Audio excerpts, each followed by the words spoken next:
Hey, everybody, welcome to week number 3. I know I will say this 100 times this semester. I know I will, but it is just amazing to me how quickly things are going.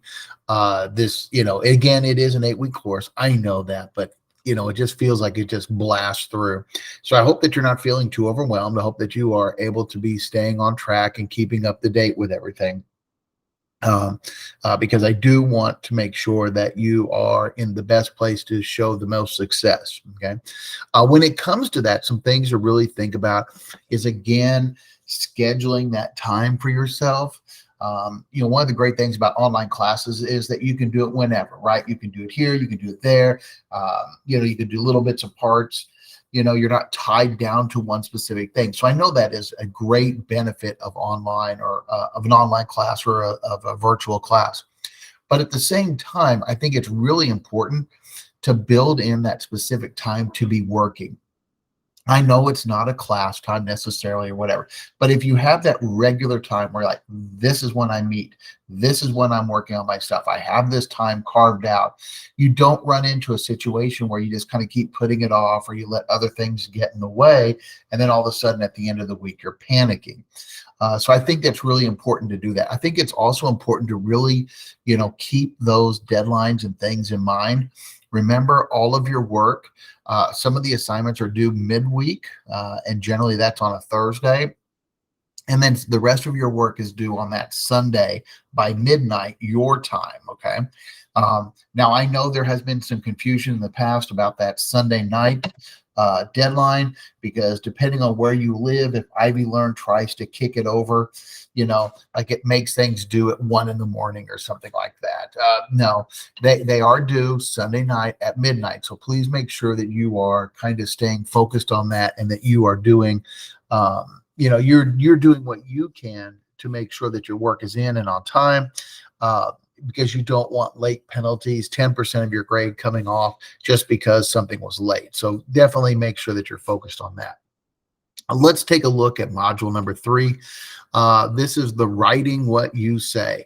So in module 2, you started with you started writing the half draft. Some of you wrote more than half, and that was awesome. And you will be getting that feedback from me if you haven't yet already. And you can use that to kind of inform your finished product. The big thing about the you say, and the book talks about this, and I really kind of put it in this terminology so it's a little easier for you. It's what you say, but it's really about how you say it. Like, it is what you say is important. Okay. Yeah. We want to hear what you say, but how you say it is even more important. The way you explain it, the justifications you use, the examples you use to illustrate it, the way you construct your response, those are important elements that you have to include. Because if you say something and people don't understand how or why or what you mean, then you didn't get that message across, and it really isn't very effective, and it doesn't count for as much, right? So your ability to really flesh out your entire message, that is so important. Let's take a look at what we've got going on for this week. Some of the assignments that you'll be working on. One of the ones is your closed research theme reading check-in. And again, we're going to continue doing these as we go through the different modules.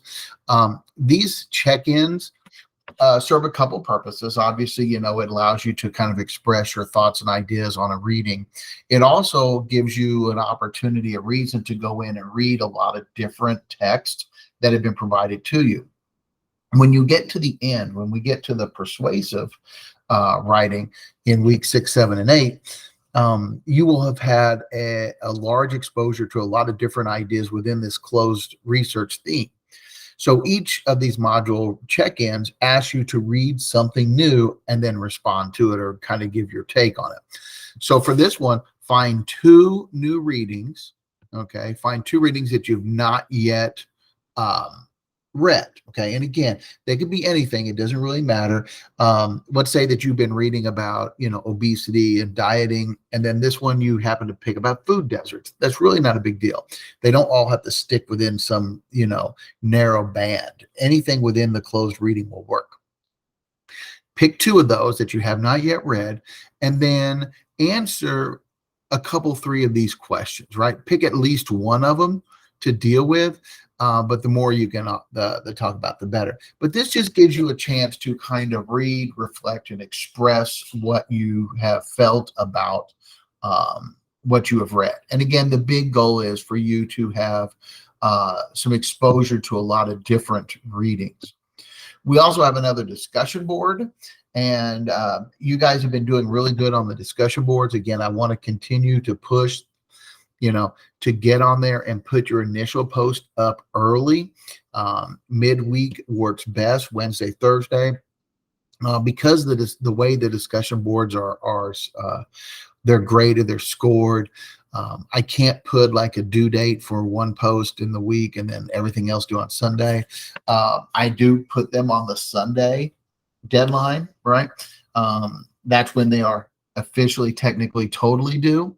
But the idea is that if you can go early in the week and put up your initial post, that when people come on to do their responses, they have a lot of different readings to pick from. And that's really important because we don't want like 8-10 people responding to the same 2 or 3 posts, right? We want to give lots of people the chance to have responses and feedback on their posts. So that's really what we want to kind of do and create that environment. Also, the discussion boards are really meant to be a discussion place, right? A conversation.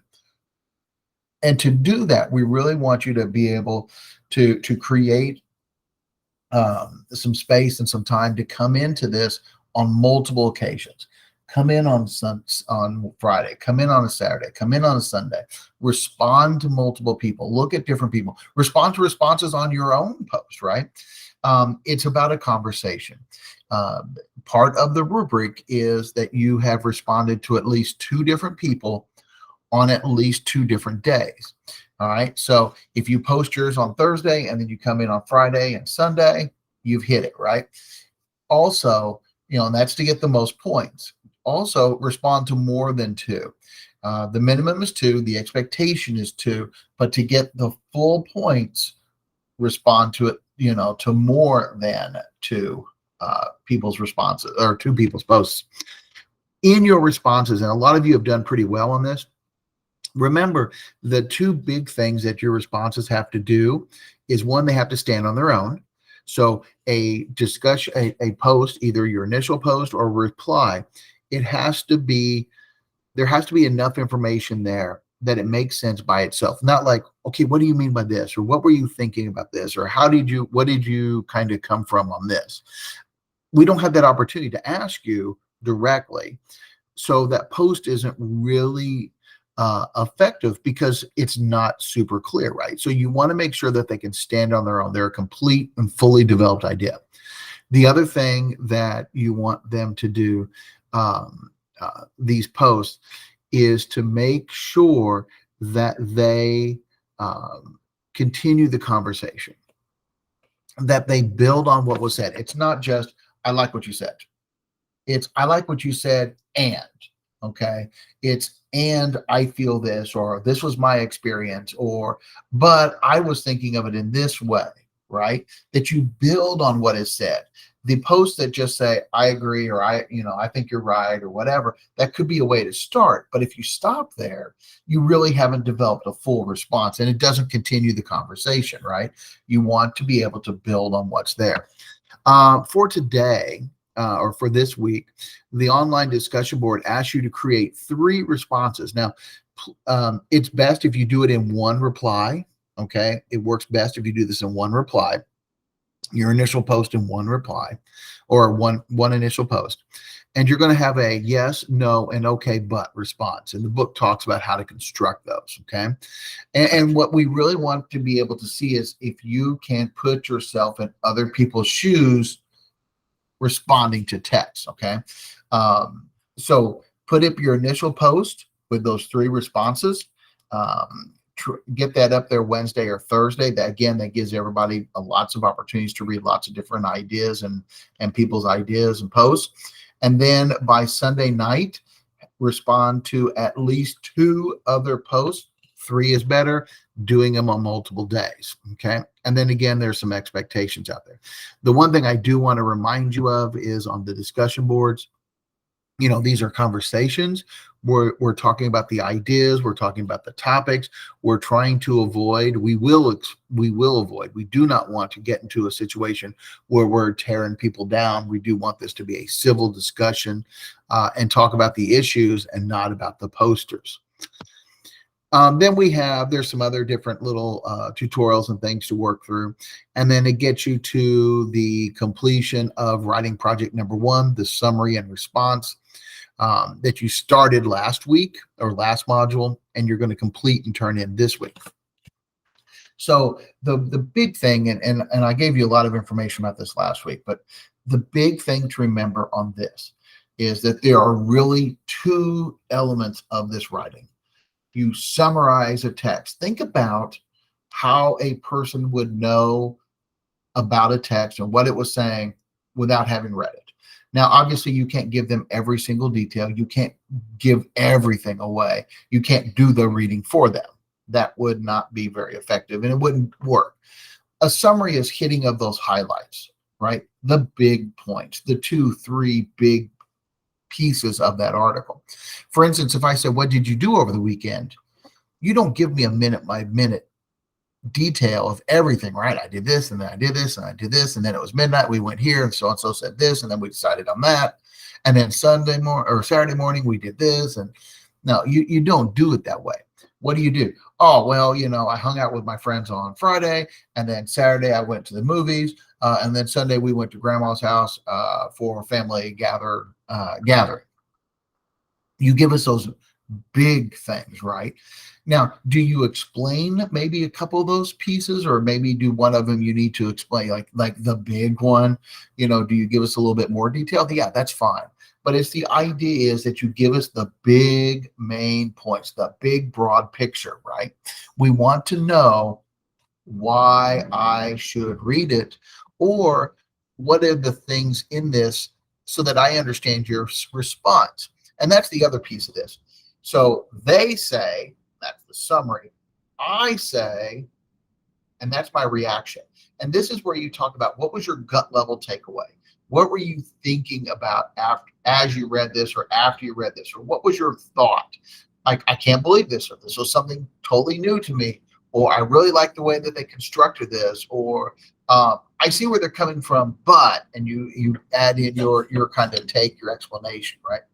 It's the idea that you say, you summarize what they said, but then you tell me what you think of this. And that is really important because, again, this idea of, and when you get to your other classes, they're going to put all these different things in front of you to read. And it's not so much like, okay, I read the thing, here's what it said. They want you to take from that and build from that, right?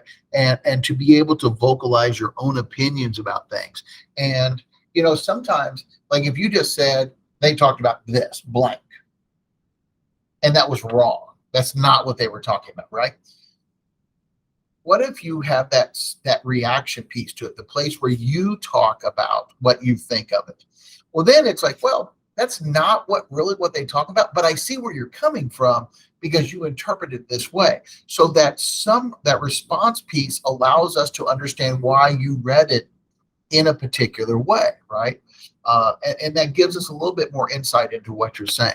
So again, it does talk about how to do the summary. It talks about the responses, the response and your reaction to that text.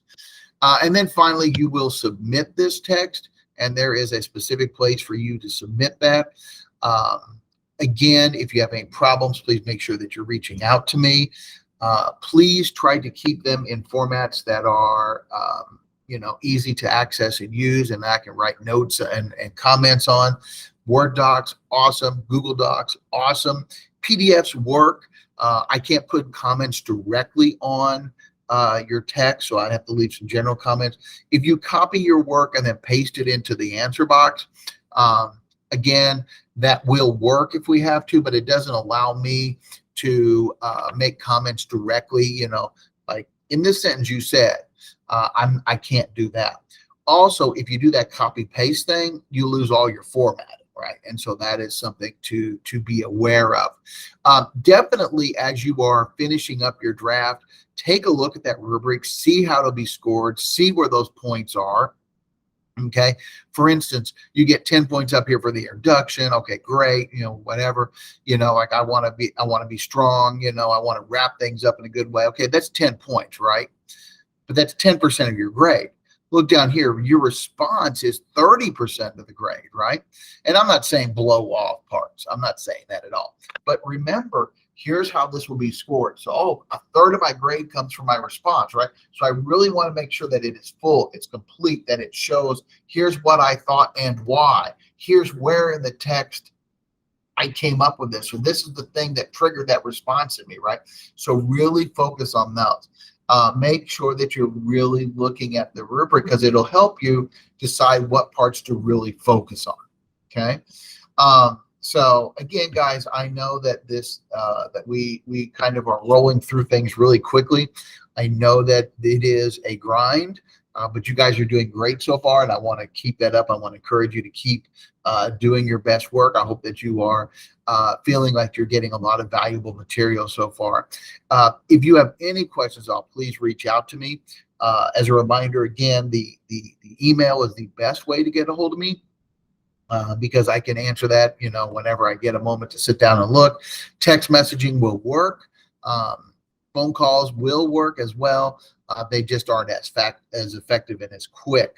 Again, if you do send me a message, leave a voicemail or whatever, please include your name and your class so I know which class you're in, and also specifically what your question is, so that when I get a hold of you, I email you back, I text you, call you, whatever, I have an answer for you.